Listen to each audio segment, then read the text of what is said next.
আম্মা জান আয়েশা সিদ্দিকা রাদিয়াল্লাহু আনহা আল্লাহর নবী করে আসার পরে প্রশ্ন করেন, ইয়া রাসূলুল্লাহ, ইয়া হাবিবাল্লাহ, আপনি সাজদায় পড়ে আল্লাহর দরবারে কানলেন, ইয়া হাইয়ু ইয়া কাইয়ুম বলে, আমাকে ইসমে আজম শেখান না গো।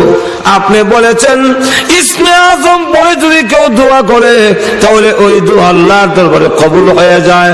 আপনি ইয়া হাইয়ু ইয়া কাইয়ুম পড়লেন কেন, ইসমে আজম কেন পড়লেন না? আল্লাহর নবী বলেন, আয়েশা, এখন থেকে দেখে তুমি ওই ইসমে আজম শিখে ফেলেছো। এই দুইটা নাম হলো ইসমে আজম। আল্লাহ রাব্বুল আলামিনের দুইটি নাম হাইয়ু আর কাইয়ুম। কোন বান্দা বান্দি যদি দুয়ার সময় তিনবার বলে ইয়া হাইয়ু ইয়া কাইয়ুম, ইয়া হাইয়ু ইয়া কাইয়ুম, আল্লাহ বলেন আমার বান্দা বান্দির দোয়া কবুল না করলে আমি মহান আল্লাহর শরম লেগে যায়।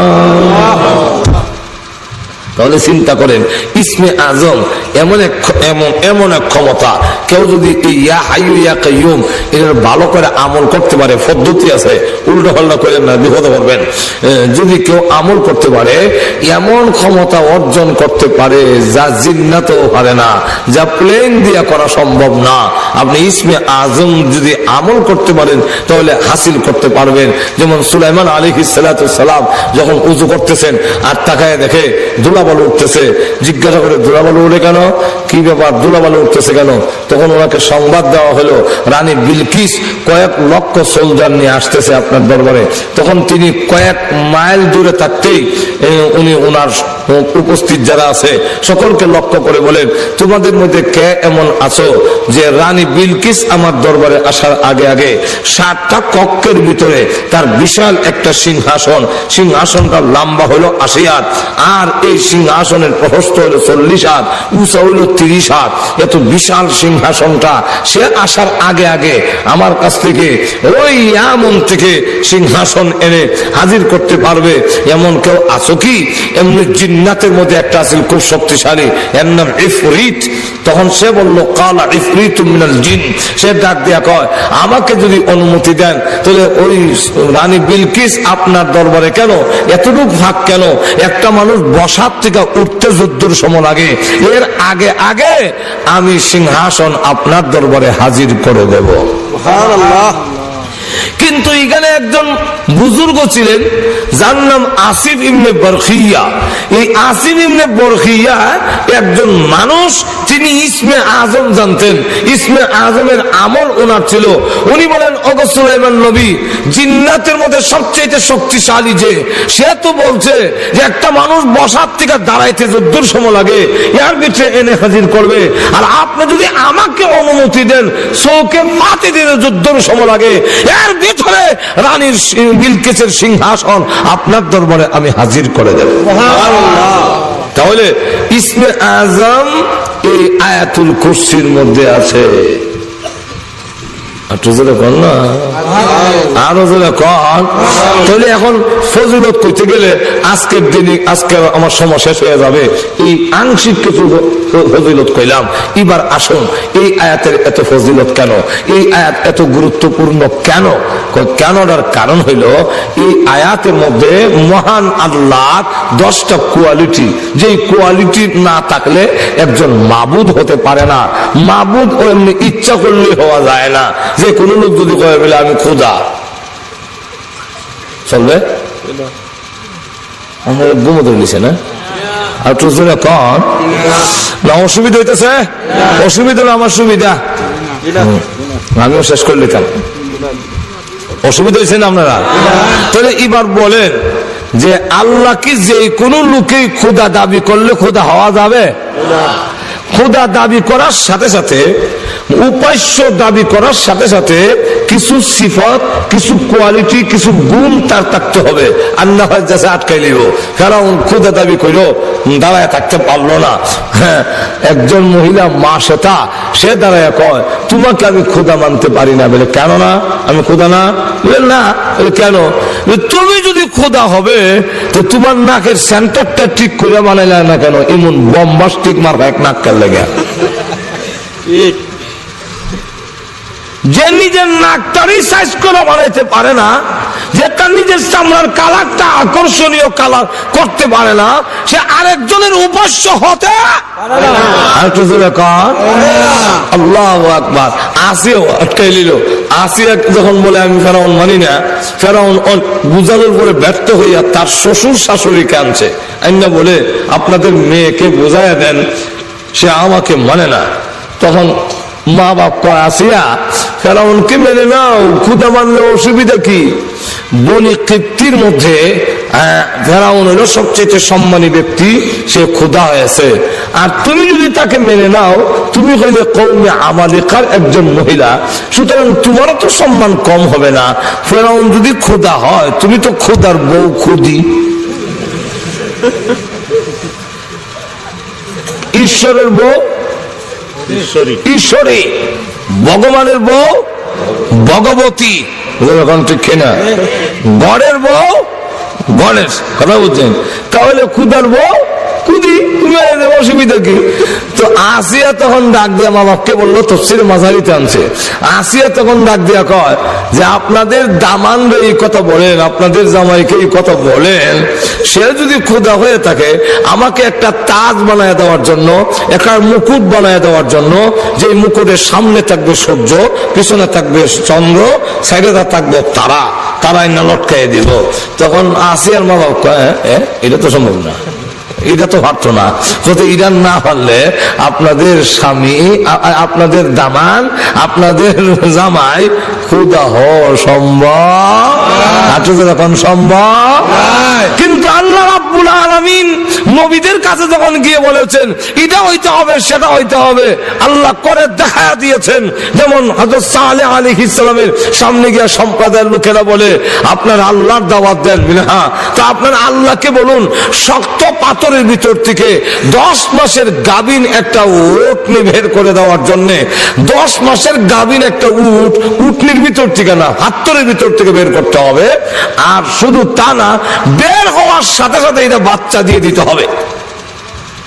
এটার উদ্দেশ্য হইল উনি পারবেন না, আল্লাহ পারবেন না। কিন্তু দেখা গেল বলার সাথে সাথে সালেহ আলাইহিস সালাম আল্লাহ এটা করে দেওয়ান, এমনি দেখে পাথরের ভিতর থেকে বিশাল একটা উটনি চিৎকার দিয়ে বের হইয়া, বাচ্চা ওই দিক দিয়ে বেরিতেছে, পাথরের ভিতর থেকে উটনি বেরিয়েছে আর বাচ্চা বেরিতেছে এই দিক দিয়া। এত বিশাল উটনি বের হয়েছে যে এটা যেদিন পানি পান করতো, এই এলাকার খাল বিল পুকুরের মধ্যে যত পানি আছে সব শুকাইয়া যেত। আল্লাহ রাব্বুল আলামিন এই ক্ষমতা আসেনি আল্লাহ, আর তোদের এখন আসেনি না নাই? তো দেখা গেল খুদা হইতে গেলে কিছু কোয়ালিটি লাগে, উপাস্য হইতে গেলে শুধু দাবি করলেই হয় না, কিছু কোয়ালিটি লাগবে। যেমন মূর্তি, আমাদের দেশে মূর্তিরে মাবুদ বানায়, মূর্তির সামনে গিয়া দাঁড়ায়, কাকতি মিনতি করে, অথচ যদি জিজ্ঞাসা করা হয় তার মধ্যে উপাস্য হওয়ার মতো কোন কোয়ালিটি তার কাছে কোয়ালিটি নাই। কেন নাই? যে এই যে মূর্তি যে দাঁড় করে রাখছে, আর 10টা হাত আছে, আর বড় বড় অ্যাডভোকেট, উকিল, ব্যারিস্টার, এটার সামনে গিয়া ভগবান ভগবান হরে কৃষ্ণ হরে হরে রাম হরে রাম হরে কৃষ্ণ হরে হরে হরে হরে হরে এটা করে। তারে যদি জিজ্ঞাসা করা হয় তোমার উপাস্য যে, তার তো আর 10টা হাত আছে, এবং তুমি MA পাস, মাস্টার্স, তুমি অ্যাডভোকেট, তুমি ব্যারিস্টার, তোমার খুদা কি পাস? গুড়ার ডিম পাস। যেরকম ঠিক কিনা? তাহলে অবস্থাটা কি গেল যে বান্দার যোগ্যতা বেশি, খুদা মূর্খ, এটা উভয় হইতে পারে না। যেরকম ঠিক কিনা? আরো যেরকম, শুধু তা না, মূর্তির সামনে আর 10টা হাত আছে, এটার নাম দশরা না বেসরা, যে একটা এই মূর্তির নাম, এটার নাম দশরা, বেসরা না। আবার বেসরা আছে আমার দেশে, এখানে কোনো সরাসরি মানে না, মুখ নিয়ে কারো লাগাইছে, বুতায় ফোট বাইর করুন লাগে, চোখ 2টা গাঞ্জা খাই আগুনে লাগান লাল, মাথার মধ্যে শালু লাগাইছে, এরপরে আবার বেড়া বেরিয়ে এক কেন হইয়া, এরপরে একটা যে লাগায় আবার বাপ ধরে চোখ বন্ধ করে বয়ে থাকে, বেশি মাথে উঠে না, আবার অনেকটা ল্যাংটো হয়ে যায়, পাইছি ল্যাংটা জামু ল্যাংটা মাঝখানে আবার খাবার করতাম খানে তে হেরে কইল আইসব ল্যাংটা জামুর ল্যাংটা মাঝখানে খাবার খানে তে আতুরে আনছে হের দাঁতটি বেরিয়ে ফেলাই দে আইসে দাঁত ছাড়া যায় তোকের লেগে দাঁত লইয়া আচ্ছা যাক এরা আবার দেখবেন বই থেকে বেশি মাথে না আবার হঠাৎ করে হাক মাওলা দয়াল বাবা যখন আসেনি না নাই। আর আমরা দেশের কিছু লোক এমনি গিয়ে সাদ্দাত করে যায় মনে মনে বাবা আপনি দেন তো হয়ে গেছে অনেক কিছু হয়ে গেছে। এখন লক্ষ্য করে দেখেন মূর্তিটা যে দাঁড়ায় আছে এখন তার সামনে খাবার দেওয়া আছে চিরা দই মই খই এটা দেওয়া আছে। এখন একটা হাত দিয়া মাছি যখন খাবারটা নিয়ে যায় তাও চুরি করে নেয় না, আওয়াজ দেয়া নেয়। যখন খাওয়ান নেয় তখন কয় মানে এর অর্থ হইল ক্ষমতা থাকলে আটকাও। আবার খাওয়ান লয়ে যায় সময় লয়ে যায় গিয়া কিতা করছো কি ক্ষমতা আছে আমার যে আটকাইতেছ না, তুমি কি এর হুদা, তুমি তো হুদা। আল্লাহ কোরআনে বলে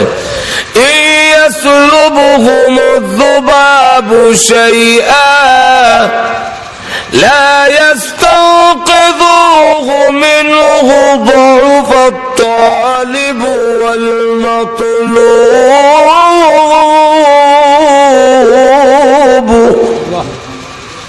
তার সামনের থেকে মাছে খাবার নিয়ে যায় তাহলে এটার মধ্যে ক্ষুধা হওয়ার কোন কোয়ালিটি কোয়ালিটি মরা আমওয়াতুন গায়রু আহইয়া, এটা জিতা নয়, এটা মরা। সুতরাং উপাস্য হতে পারে না, কোন মূর্তি উপাস্য হতে পারে না, কোন বৃক্ষ উপাস্য হতে পারে না, কোন পাথর উপাস্য হতে পারে না। কেন? কোয়ালিটি তার মধ্যে ক্ষুধা হওয়ার মতো কোয়ালিটি নাই। আল্লাহ রাব্বুল আলামিনের পরিচয় তুলে ধরেছেন এই আয়াতের মধ্যে 10টা সিফত। এই আয়াতের মধ্যে একটি আয়াতের মধ্যে তুলে ধরেছেন যেগুলো একমাত্র কার, আরো জোরে কোন কার, আল্লাহ। এই কোয়ালিটি থাকলে উপাস্য হয় আর না হয় উপাস্য হতে পারে না। কি কি কইতাম নি না অসুবিধা হইতাছে? তাই আল্লাহ রাব্বুল আলামিন বলেন প্রথমেই শোনো আমার পরিচয় তুলে ধরছে। কারণ আল্লাহর পরিচয় যদি আমরা জানি তাহলে এই মানুষ গুনাহ করতে পারবে না, কোন পুরুষ গুনাহ করবে না, কোন মহিলাও আর গুনার কাম করত না। আল্লাহর পরিচয়টা যদি আমরা জানি, আমার আল্লাহকে এই কথা যদি বুঝিলাই, এর ইয়াকিন যদি আমাদের ভিতরে আসে, আমরা তো আসলে আল্লাহরে চিনছি না।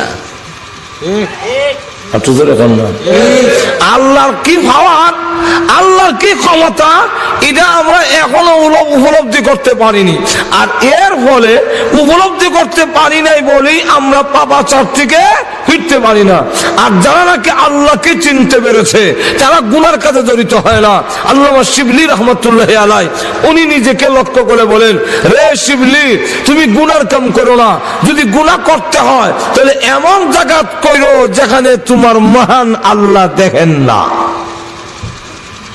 আসেনি? এখন আছে। একবার তার মুরিদ যে কইছে এক জোড়া কবুতর দিয়া মুরিদরা কইছে জব করে লইয়াও, এমন জায়গা জব করবা কেউ যেমন না দেখে। কেউ গিয়ে বাথরুমে জব করে নিছে, দরজা বন্ধ হইয়া। কেউ গর্তের ভিতরে গিয়ে জব করে নিছে। কোন লোক আছে জঙ্গলের ভিতরে গিয়ে কবুতর জব করে নিছে, আর একবারে ফিরত লই এসে কবুতর ফাঁসি না বলে এখানে যেখানেই যায় আপনি বলছেন কেহ যেমন না দেখে এমন জায়গা জব করবে। আমি যেখানেই যাই এখানে গিয়া দেখে আমার আল্লাহ দেখে।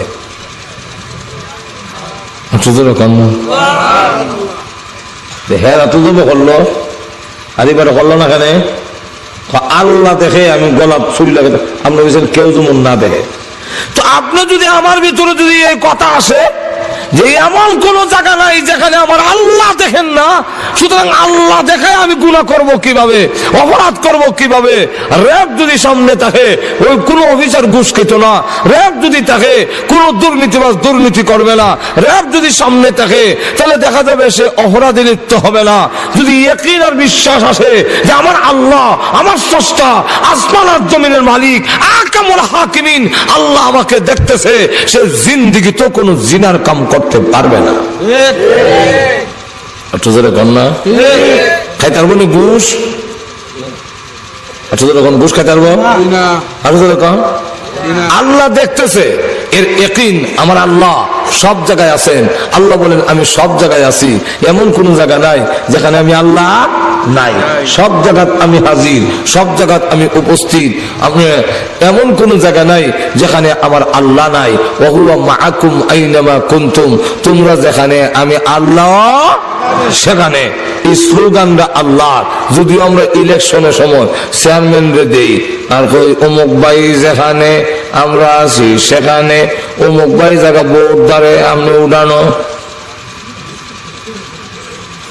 যেরকম ঠিক কিনা? তো অমুক ভাই যেখানে আমরা আছি সেখানে, অথচ অমুক ভাই ঘরের ভিতরে আপনি উঠানো, ওইগুলো তো নাই। এটা বোর কাছে কিতা হয় আপনি জানুনি না। আল্লাহ বলেন এই স্লোগান আমার, বন্দা আছে যেখানে আল্লাহ আছে সেখানে, আল্লাহ আছে আমরা আছি যেখানে আল্লাহ সেখানে আছেন। শুধু তা না, আল্লাহ রাব্বুল আলামিন বলেন আমার পরিচয় তুলে ধরুন। যেখানে তিনজনে কানাকানি করে, আল্লাহ কোরআনে বলেন সেখানে তিনজন নয়, হিসাব করবার সময় চারজন হিসাব করবা। যেখানে চারজন, এখানে চারজন নয়, আমি মিল্লা হইলাম পাঁচজন। শুধু তা না, দুনিয়ার কোনো মেশিন নাই, দুনিয়ার কোনো যন্ত্র নাই। আমার ভিতরে ভিতরে আমি কি কল্পনা করতেছি সেটা উদ্ঘাটন করতে পারবে। আজ পর্যন্ত কোনো যন্ত্র আবিষ্কার হয়নি। আমি মনে মনে কি কল্পনা করি সেটা আবিষ্কার করার জন্য।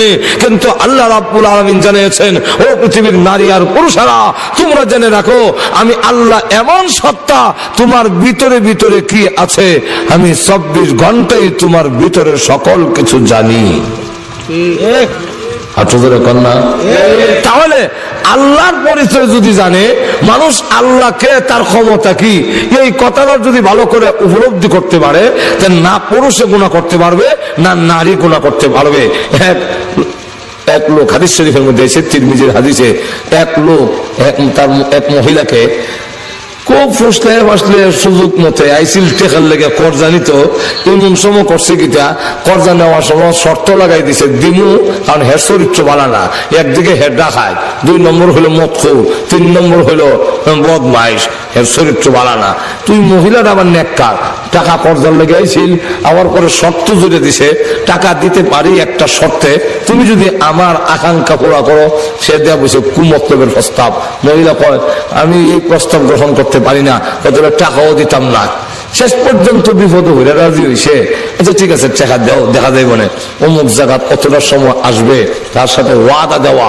ঠিকই নির্জন গভীর রাত অমুক জায়গা আসছে, তখন মহিলাটা তরতর করে কাঁপতেছে আর চোখের পানি ছেড়ে দিয়ে কাঁদতেছে। তো সে জিজ্ঞাসা করে, হাদিস শরীফের মধ্যে আইছে, তার নাম হইল কিফিল। সে ডাক দিয়া কয় তুমি কাঁপছো কেন, তুমি কান্দো কেন?